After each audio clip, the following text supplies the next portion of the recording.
I need everybody, with that being said, to bring the energy right now. Woo!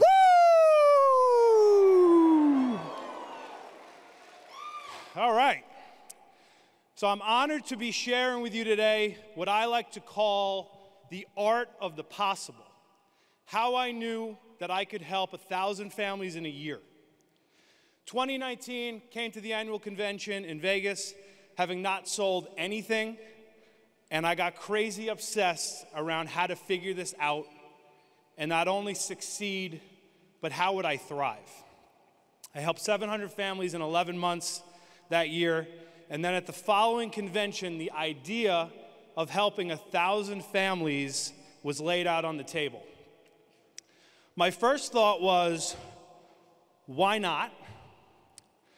My second thought was, how? What type of sacrifice was it going to take? Sacrifice discipline and an increased skill set was it going to take to achieve that goal? Now, all three of those things went hand in hand, but I knew the sacrifice and discipline were the things I could most control, and most people can. The increased skill set, however, was going to be what took me over the top.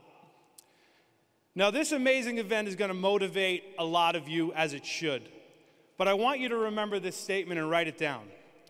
Motivation fades, but learning stays. So with that being said, my focus today is on helping you increase your skill set and what I like to call being a closer. Because you're not going to achieve that type of production without that mentality. So there's this side of the ledger. From the work perspective to achieve this, there was fundamental things that were needed, and I want to be clear, it might not look the same for everybody. Because there are intangibles to everything. $2,500 a week on leads, $10,000 a month, $120,000 a year lead spend for 1,000 families. This year it was 1,500 families because I was able to get better along the way. A pretty good and profitable ROI that anybody'd probably trade for. 2 dial days, Monday and Thursday. And yes, contrary to rumor, I dial all my own leads. 4 run days a week, 30 appointments a week, blood, sweat, tears, failures, doubt, sacrifice, door knocks in between no-shows or reschedules, working my book of business, selling multiple family members in each house. For me, I'm 90% in-home, 10% virtual. For you, again, it's going to look a little different, but the same core ingredients will apply. So that's the stuff that puts the numbers in your favor, that are the non-negotiables and the necessity to get to that type of a number. But here's the X factor, and here's where the real training begins. Here's the learned and crafted skill that takes you to 1,000 families plus a year. Here is where my focus went immediately after I learned how to do those consistent tasks. I learned very early that being a closer meant you had to find your killer instinct and the psychology of this sale. So the first thing I want everybody to think about is your presence with clients, which is dictated by your body language, your eye contact, your listening and communication skills, and this applies in-home or virtual. Your sales process starts from when you pull up to the house or the person gets on the screen on Zoom. I pull right in the driveway. Why? Because I'm important to your financial future and I belong here. I walk in and I give you a strong handshake and I connect with you with eye contact, a smile, showing you I'm both friendly, but I mean business. I immediately start asking questions like, how long have you lived here? Where are you from originally? What do you do for work? I only ask questions that are important to my end goal, which is closing you. I find a table or wherever it is that we're going to be able to take care of business without asking permission.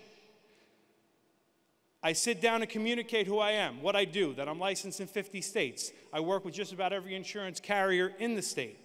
I'm showing instant credibility by telling you this is my career, I take it seriously, and I do it well. I pull out my iPad and folder with my financial inventory to show this is a meeting. where business is about to be conducted. Now, here's the thing that takes it over the top that makes you a closer. Truly understanding what we sell. We sell, write this down, financial protection against death, illness, and economic catastrophe. We don't sell toasters. Now, when you hear that, it sounds as serious as a heart attack, right? That's because it is. Here is what we don't sell. A quote. No quote has ever made me $1. Here is where the closer embraces uncomfortability and what takes a sale to death, illness, and economic catastrophe. So that being said, my first question to my client is typically along the lines of, I'd assume, like everyone I meet, that you've had death, illness, or financial catastrophe affect you at some point and are looking to protect against it, correct? That's followed by direct, piercing eye contact. And I'm glad I'm here because fixing those problems in an affordable way is my specialty. This is when the digging starts. Do you have an example of when one of those scenarios, Mary, happened to you? If the answer is yes, then you usually are given the story of the spouse who passed away, the family member that got cancer and couldn't work, and any of the things that have been lost financially by that client. Was the client's wife left destitute? And what you need to then do in that situation is you have to hone in on that. Doesn't sound comfortable, but that's where you hone in. And that's when you listen. Now here is the last thing. When it's time to close, and we've went through the budget and the numbers have been shown and options have been talked through, you need to take them right back to death, illness, and financial catastrophe. If you died tomorrow, what would this look like for your family? If you got a major illness, if the market crashed and you retired, what does it look like? Direct eye contact when you say it. Makes it real. Which of these options would then best fit in your budget to protect your family against those things, Mary? The client should hear death or illness out of your mouth multiple times throughout that appointment. Then it's fill out the application. The second they backtrack about banking, social, I need, to trust you more, whatever it is, you go right back.